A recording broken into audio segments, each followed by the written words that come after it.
सबसे पहले जंगल के राजा सिंह की बात करें। यह तो सब जानते हैं कि शेर को जंगल के राजा होने की उपाधि मिली हुई है। मनुष्यों की नाई शेरों का समाज भी पितृसत्तात्मक होता है। नर शेर के गले पर अयाल, गर्दन के बाल होती है, मादा के नहीं। प्रत्येक शेर का अपना क्षेत्र तय होता है। सवाल यह है कि शेर अपने प्रतिद्वंद्वी का क्षेत्र पहचानता कैसे है? तो सुनिए, शेर अपने क्षेत्र की पूरी सीमा पर अपनी थूथन रगड़ देता है या फिर पूरी सीमा पर अपना मूत्र त्याग करता है, जिसकी गंध सूंघकर दूसरा शेर वहां से दूरी बनाए रखता है। शेर, सिंह हमेशा झुंड में रहते हैं। इसमें एक शेर, दो तीन शेरनियां और कुछ छोटे शेर होते हैं। इसमें सबके काम बटे रहते हैं। परिवार की रक्षा शेर करता है तो भोजन का प्रबंध करना शेरनी का काम है। शेरनी द्वारा किए शिकार पर पहला हक शेर का होता है। उसके जी भरकर खा लेने के बाद बचा हुआ भोजन बच्चे और शेरनी खाते हैं। अंग्रेजी की कहावत सुनी है ना, लायंस शेयर।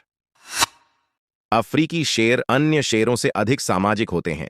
शेर कितना भी भूखा हो, वह न तो पहले से मृत जानवर को खाता है और न ही किसी और का बचा हुआ भोजन। राजा जो ठहरा, सिंह परिवार ईश्वर ने घोड़े की आंखें उसके चेहरे पर कुछ इस तरह लगाई हैं कि वह एक ही समय में लगभग 360 डिग्री देख सकता है। आपने घोड़े को अधिकतर खड़ा ही देखा होगा। इसके दो कारण हैं। पहला तो यह कि उसकी शारीरिक संरचना कुछ इस प्रकार है कि बैठे हुए घोड़े के फेफड़ों में हवा ठीक से नहीं पहुंच पाती।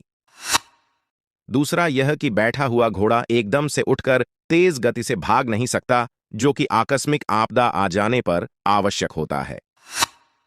अतः वह खड़ा रहता है, यहां तक कि खड़े खड़े सो भी लेता है, और इसके लिए कुदरत ने उसकी टांगें इस तरह बनाई है कि सोते समय वह लॉक हो जाती हैं और वह खड़े खड़े बिना गिरे छोटी छोटी झपकियां ले लेता है। घोड़े का नवजात शिशु फोल भी जन्म के 1 घंटे बाद ही तेज गति से भागने में सक्षम हो जाता है। घोड़े बोल नहीं सकते, तो क्या वह अपने कान, आंखों और नासिका द्वारा अपने साथियों तक अपने मन की बात पहुंचा देते हैं? घोड़ा नन्ही सी चींटी का दिमाग बहुत बड़ा होता है और शरीर बहुत ही मजबूत। हमने अनेकों बार चींटियों को बड़ी बड़ी चीजें घसीट कर ले जाते देखा है, वह भी चढ़ाई पर।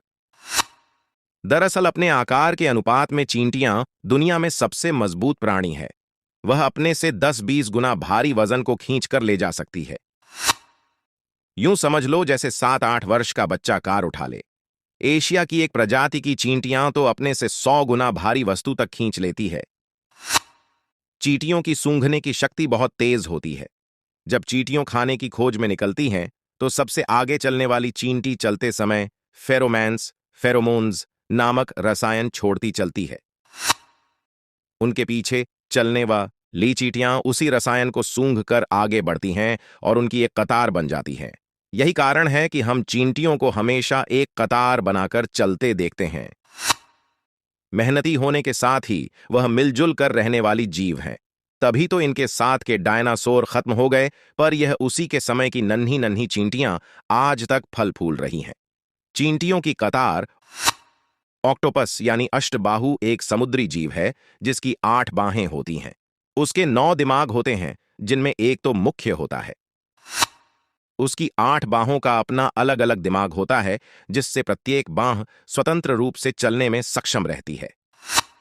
इसके दिल भी 3 होते हैं, जिनमें से 2 गलफड़ों गिल्स को रक्त पहुंचाते हैं और मुख्य दिल बाकी पूरे शरीर को। ऑक्टोपस के पूरे शरीर में कोई हड्डी ही होती। अष्टबाहु ऑक्टोपस। आपका स्वभाव एक घरेलू मक्खी हाउस फ्लाई जैसा है अथवा मधुमक्खी जैसा। एक मक्खी जब घर में घुसती है तो आपका घर कितना भी सजा संवरा हो, वह उस तरफ ध्यान नहीं देती। वह कचरे का डिब्बा खोजती है और सीधा उस ओर बढ़ जाती है। इसी तरह जब वह कोई सुंदर चेहरा देखती है तो वह यह नहीं सोचती कि वाह कितना सुंदर चेहरा है। वह यह खोजती है कि शरीर पर कोई फोड़ा फूंसी है और सीधे वहीं जा बैठती है। इसके विपरीत मधुमक्खियां फूलों पर बैठती हैं और फूल को बिना नुकसान पहुंचाए ही उसका पराग और मकरंद इकट्ठा करती है और उसे छत्ते पर ले जाती है। मधुमक्खियों के 2 पेट होते हैं, एक खाना खाने के लिए और दूसरा फूलों का रस इकट्ठा करने के लिए। एक छत्ते में हजारों की संख्या में मधुमक्खियां होती हैं, जो इस पराग एवं मकरंद से पोषक तत्वों से भरपूर शहद बनाती हैं।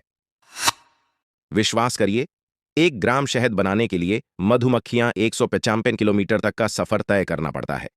तभी तो कहते हैं बिजीएस्ट बी। शहद इकलौता ऐसा खाद्य पदार्थ है जो कि हजारों साल तक पड़ा रहने के बाद भी खराब ही होता, और इसका प्रमाण है मिस्र के पिरामिडों में फ़ैरो बादशाह की क्रब में जो शहद मिला, वह खाने पर एकदम सही दशा में पाया गया। अब विचार करिए, आप मक्खी जैसे हैं या मधुमक्खी जैसे? आप दूसरों में सिर्फ गलतियां ही खोजते हैं या मधुमक्खी की तरह उनकी गलतियों को नजरअंदाज कर उनका सर्वश्रेष्ठ अपनाने का प्रयास करते हैं? मधुमक्खियों का छत्ता।